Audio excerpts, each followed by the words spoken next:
Kosovo's likely new leader is against rushing for any kind of long-term peace deal with Serbia. What is that going to mean for a region with a very recent history of conflict? Albin Kurti says he wants jobs and justice for Kosovars. So how bad is the economy and what kind of justice is he looking for? This is Roundtable.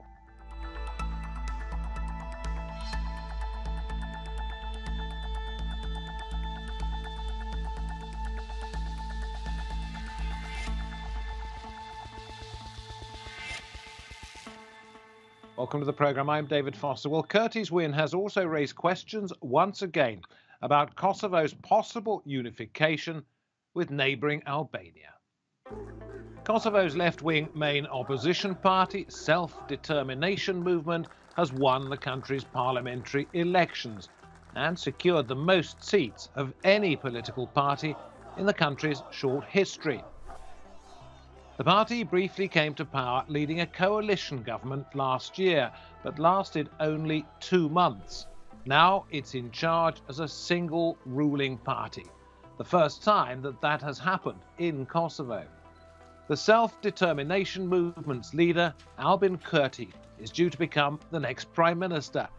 Among his challenges, boosting the country's economy, reducing unemployment, and fighting the pandemic, as well as issues like finding a peace deal with Serbia, Kosovo's application for EU membership, and greater international recognition of the state.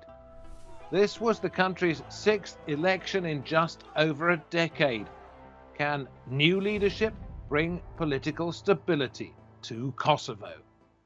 I am delighted to say that for this edition of Roundtable, we can go to Pristina in Kosovo and say hello to Ardian Arifaj, who was advisor to the former President Hashim Thaci. We go off to Berlin, and there we see Engjellushe Morina, Senior Policy Fellow at the European Council on Foreign Relations from Kosovo, and helped prepare that country for independence. And to Cambridge in the United Kingdom, Timothy Less is their researcher at the Centre for Geopolitics at the University of Cambridge. Let me ask you this, Engjellushe, first of all. I know you said you thought he would win a majority, but you were surprised at how big a majority it was. To whom, to which type of voter did this party appeal? Yes, thanks, David. It looks like the majority of people that voted for Vetëvendosje, so far, just a side note, these are the preliminary results. We're still waiting to hear what the final results will be. But it appears that young people and women were majority of the voters that went for Vetëvendosje at this time. And I think I can understand why, because they have been always appealing, Vetëvendosje has always been appealing to young and urbanite, but this time around, and also in the previous election campaign, they really emphasized socioeconomic issues. They really spoke about jobs and justice, and they really spoke about the need to employ more women in different sectors of the society, and they also spoke a lot about fighting corruption as well. So jobs, justice, but also these elements that have been so detrimental to the economic development of Kosovo. So looking for what they believe to be a type of modernization that would bring them into a society in Kosovo that was fit for the 21st century. Absolutely. This is totally a new phenomenon, I would say. Also in the Balkans, I hear a lot of people from the regional countries wanting to see the same change in their own countries, because until now, elections as a democratic tool have been there to keep establishments in place rather than to bring about change. But what happened in Kosovo is that through relatively professionally run elections, we have seen this massive change. And by the way, David, Vetëvendosje also won in 2019, but not this big. So then they had to go into coalition with another party, with a junior coalition partner, who actually initiated bringing them down. And I think this also made a lot of people change their voting habits, because quite a lot of people were frustrated that a government of 52 days was brought down in such a manner. Okay, Adrian, let me come to you. You worked with former people in government. Corruption's been mentioned, injustice, unemployment. It's not much of a legacy to have left behind. Well, it's too early to say. Kosovo just celebrated 13 years as an independent country. And most of these competencies were competencies held by international community, international organizations present in Kosovo. We still have such organizations present in Kosovo. I guess the promise was stronger. And what is very important to mention, actually, what brings things into context is that Vendosje was allowed by other political parties to install its own narrative that none is able to deliver but Vendosje. This is why, as Engjellushe was saying, we saw Vendosje appealing to all sectors of society. Yeah, but let me be specific on this. Unemployment is pretty high there, isn't it? Yeah. Do you deny that there's also corruption in Kosovo? But nobody's denying that, and I can, of course, and it's welcome that. So people really wanted a change. They didn't think what they had before was worthy of any purpose. Exactly. They don't believe that others who ruled until now are able to deliver. This is why they wanted a new party in government in the first place, and there's nothing wrong with that. Though there was economic development continuously in Kosovo, it was not sufficient to satisfy the needs of Kosovo, all the young men and women that enter the labor market every year in Kosovo. So, of course, people wanted change. This is why so many voted for Vendosje, and it's an opportunity for Vendosje, but also for Kosovo to see if new leaders, new political parties in power can actually deliver on the promises that others failed to deliver. Let's just remind ourselves that all political parties have promised the same, not only in these elections, but even in elections before. They failed to deliver. Now people want to give a chance to Vendosje to deliver. We will look at the path forward in just a moment, but let us hear now from some of their voters and the voters and some of their concerns. We want change. For the past 21 years, everything was destroyed here. There was no justice, no democracy, no jobs, no development. Now we want to see all these. This victory has a big meaning. I hope Kosovo and its people have a brighter future. This is a big victory and very meaningful. During all these 20 years of corruption and extortion of everything that was state-owned, finally the hope is back for the people and the state of Kosovo. Now that was on election day itself, February the 14th. Justice again brought up, unemployment mentioned. Timothy, let me bring you in. What is Kosovo's potential? Well, the country is inherently handicapped. It's a landlocked plateau in the mountains with poor infrastructure, weak administration, a young democracy. It's not recognized by around half the world. It's unable to join the international community because Serbia refuses to recognize it. And this places a brake on Kosovo's development until this question of recognition is resolved. Beyond that, I don't see any fundamental obstacles to Kosovo's development. The people are educated and talented and dynamic, and Kosovo can certainly achieve much higher than it is at the moment in its currently straitened circumstances. If it gets away from the corruption, the injustice, the unemployment, etc., sorts out its possible peace deal with Serbia, does it have a lot of potential? Well, it certainly has more potential than it's currently realizing. But I think for some of the reasons I stated, I think its geographical handicap, this means it's very unlikely ever to be as rich as, say, Sweden or Switzerland. With all of these difficulties, this is a government that's promising a lot. Do you think it can survive? Can it deliver prosperity? It can improve matters, but achieving development and prosperity is a long-term strategy for which several of the obstacles in the way need to be cleared before this can happen. Above all, this question of recognition, which places a brake on anything that Kosovo can achieve in the short term. Engjellushe, there's a problem here, isn't there, about the peace deal, possible peace with Serbia, and that is that the man most likely to be Prime Minister, the new leader of this party, says it's really not one of his priorities.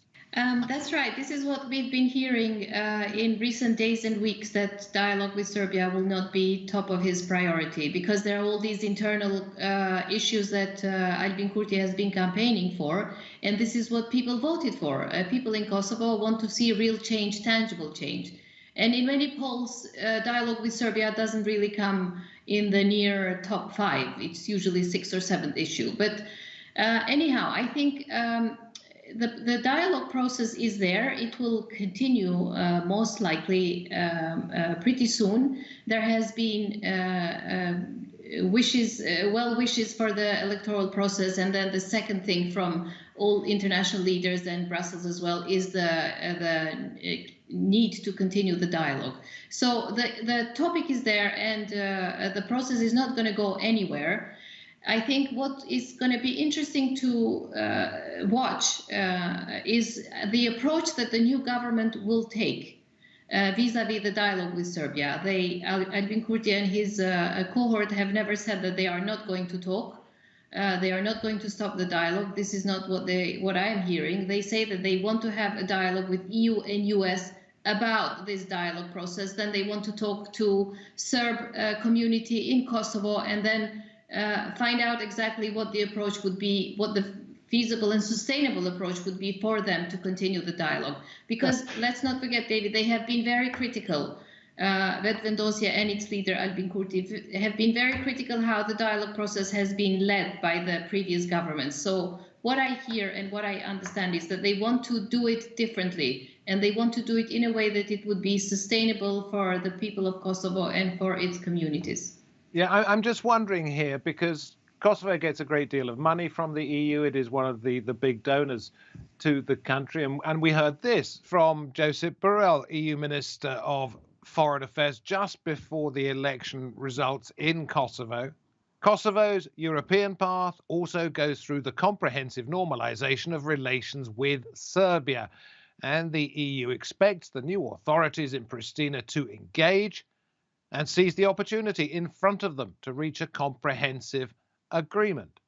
Adrian, let me come to you. When you have somebody in Serbia, a minister in Belgrade, saying that what the Prime Minister-elect is actually saying amounts to threats and blackmails, that doesn't tie in with what we're hearing from the European Union there. We've got a clash here. The clash is there, and this is why the dialogue process is in place, to overcome this clash and to improve relations, or to reach, as Mr. Borrell was saying, normalization, full normalization of relations between Kosovo and Serbia. It's not an easy process. Only 2 decades ago, these two countries were at war, and there's still a lot of open issues. There are still a lot of open issues that need to be resolved. One of them is actually this remaining rhetoric or discourse from the war, where two sides actually do attack each other verbally. But what is important, there is a process in place. Two sides do sit on the same table. EU is a facilitator. And despite all these words, attacks, verbal attacks we hear time after time, both sides have been actually participating in the dialogue and seeking normalization of relations. So are you saying it's just hot air a lot of the time? For instance, when Serbia objected recently to the fact that Kosovo had established diplomatic ties with Israel, it felt that was too premature. But do you think what Serbia was saying really meant nothing? Sometimes it's just hot air, sometimes not, actually. Sometimes Serbia is really able to prevent Kosovo from becoming a member of international organizations, as Timothy pointed out. Let's just remember Kosovo's experience in UNESCO and Interpol, where Serbia was successful to prevent Kosovo from becoming a member. So sometimes it's not really an open air. Serbia is really remains opposed to Kosovo's independence and tries to prevent Kosovo from achieving full consolidation of its international standing status. Sometimes it's perhaps only hot air, but not always. But again, this is why the process is in place. This is why so much emphasis in the dialogue by EU and by, let's not forget, United States. President Biden sent letters congratulating both Serbia and Kosovo in their national days, which happen to be close to each other these 2 days. And in both letters, President Biden actually invited both sides to work towards full normalization of relations and mutual recognition. Timothy, can we talk about Albin Kurti's suggestion that he backs the idea? This is another problem people have talked about. He backs the idea of a referendum on unification between Albania and Kosovo. Yes, this is an issue which came up in the election campaign, which was actually put on the table by another politician, Ramesh Haradinaj, which the leader of Vetvendosia, Albin Kurti, then responded to positively. And the idea is that Kosovo will initiate a referendum leading to unification of some kind with Albania. And this comes in the context of Kosovo having possibly exhausted, its preferred option, which is to gain recognition of its independence from Serbia. And Kosovo-Albanian politicians are now thinking aloud about the alternatives if they can't persuade Serbia to grant Kosovo recognition. So a referendum is being talked about. A, is it likely? And what do you think, if it happened, would be the likely outcome? The first thing to say that this isn't a concrete initiative at the moment. This is politicians talking aloud about what Kosovo's options are. But I think in the long term, this is looking more likely. I don't think it's inevitable, but it's more likely because Kosovo can't secure the independence it wants from Serbia, and the status quo, namely non-recognition with all the barriers that poses to Kosovo's internal development, is becoming increasingly intolerable.